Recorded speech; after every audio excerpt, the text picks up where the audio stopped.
notion of being transparent, right? So, obviously historically, cryptography came to be with the secrecy of the algorithms, and everybody was breaking the algorithms, and then it was, moved to transparent algorithms and keep the key secrets, right? And just from a broad perspective in security, that tends to be the best approach, right? Being transparent about what you're doing, your process, But I guess the question I'd have is, how far do you take that, right? Because it's like, do you fully give everybody your source code, or do you just give more transparency about what you're building and your process and so on? So maybe, I'll ask Helena, you that question first. I know you're heavily involved in the RISC-V Security Standing Committee and other things, so I'm sure that you have some good perspective on this too. Yeah, I think you're completely right. I mean, I also just thought of, crypto as an example. It all started with proprietary or very secret algorithms. And then a little bit of a revolution, maybe 30, 40 years ago, suddenly, the world opened up a little bit and said, okay, why don't we start publishing our algorithms, have everybody look at them, make sure that we get the best algorithms out there, and keep only the key as the secret, which is the minimum. And then by having everybody participate in cryptanalysis and everything, that actually made the world a better place in some sense. So I'm actually super excited to see the same starting to happen in hardware design, and seeing organizations like RISC-V, since I'm happily chairing the security committee until about yesterday, and somebody else starting to chair starting today or tomorrow. But in the last 3 years, that's what I've tried to advocate, which is to say, well, if you have open source, then everybody can look at it. And yes, it takes a bit of time, and it's standardization, so maybe it'll take a few more years, but at least everybody can look at it, and people can give their feedback. They find more eyes looking at it will find more vulnerabilities faster, and then they can feed it back to the organization, and then the organization can take care of that by trying to evolve the specs, add better extensions, fix the issues. Of course, it's a double-edged sword, because once everybody uses the same standard and somebody finds a bug, then a security bug, then that pretty much everybody that's using it is somewhat exposed.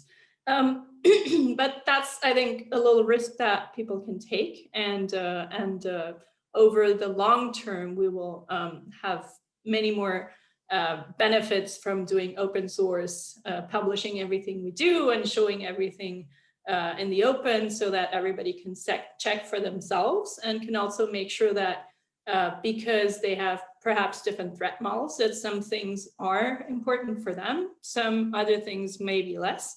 And so everybody can make their own opinion. So yeah, totally. New trend is open sourcing everything. I've cited RISC-V, I can cite Open Titan, I can cite Open Hardware Alliance, all of that. So yeah, go for it. And it'll take a few years, but we'll have a better outcome, I'm sure. Yeah, maybe I can comment also about that. And I agree with what you just said. There was this big move towards more transparency. This is a trend, and I think definitely it's very positive. It started a long time ago, as you said. The cryptography at first was something completely not open, completely closed, and there was this Kirchhoff principle that we learn at school now, and it's a good thing. Also, software is also embracing this trend, going to more openness, more transparency, and blockchain. This is completely crazy. If you're not completely transparent, people are just freaking out, and this is the very nature of blockchain technology and this ecosystem. At first it's a bit disturbing, but you quickly see all the advantage of that. Hardware is a bit behind. We have to admit that there are a couple of initiatives in that direction. For instance, with this incredible rise of embedded device, we have ARM cores. They took all the markets, and the open source community tried to strike back with RISC-V core, and definitely it's a great initiative. But at the end, it's only a core and an instruction set. You don't don't have a full product already. If we would like to do a completely open source IC, it would improve auditability. Nevertheless, it doesn't guarantee that someone competent actually audits the code. It's auditable, but it does not mean that people will audit them, because auditing hardware is not that easy.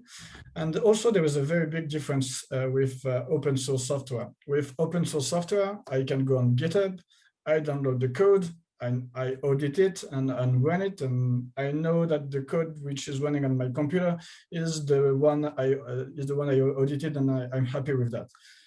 It brings more security, at least more auditability, and I'm happy with that. For hardware, it's not that easy. How do I know that the circuit I have in my hand is the exact same which has been produced from the code I audited? This is something which is very difficult to achieve. In a world where EDA tools were open source, security countermeasures were public and not patented, because there is a lot of patents around, and everyone could run its own foundry at home, the design of an open source security would definitely fill the hole we would like to fill with this openness. But for now, this is mostly a dream. And again, I'm in favor of open source in general. I think it brings a lot of value. It brings a lot of auditability and often security. But for hardware, it's definitely not sufficient to only have open hardware design.